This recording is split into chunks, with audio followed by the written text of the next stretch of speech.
I ended up homeless. I ended up out on the street with no money and nothing to my name. My intention was just to make enough money to be able to take care of my mother. That's all I wanted to do.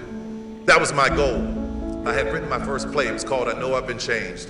I put the show up, working, used car, bill collector, H&R Block tax return that wasn't quite right, but I got my money out of it. I thought 1,200 people would show up that weekend, but only 30 showed up.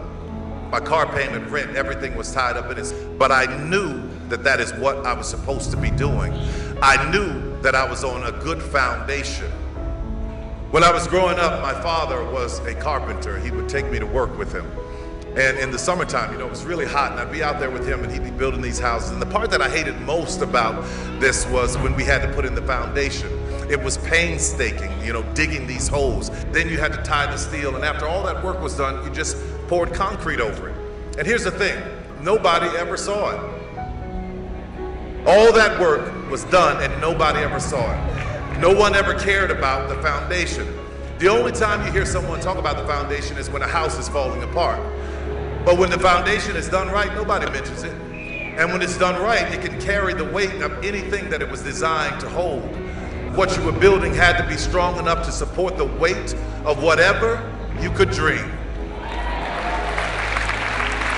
And if you're like me, you are a huge dreamer. You had to have a foundation that is big enough and strong enough and bold enough to hold all of your dreams and handle them coming true. I need to warn you, it takes a while to build a dream. When you get out there in the world, I want you to remember something. What's in the well will come up in the bucket. So today I want to challenge you to know your intention as to why you do what you do.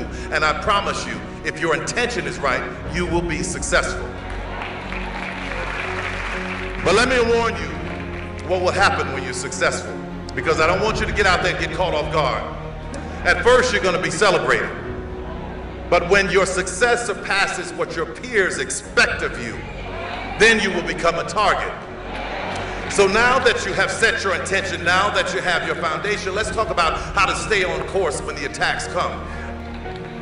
As an artist, this is the art that I want to paint. Just as I will never do it, don't you ever change one brushstroke on your canvas because somebody doesn't like what you paint. You have the foundation. Know your intention. Know that it's not going to be easy, but just keep yourself on track. Know the value of what is already down in your well.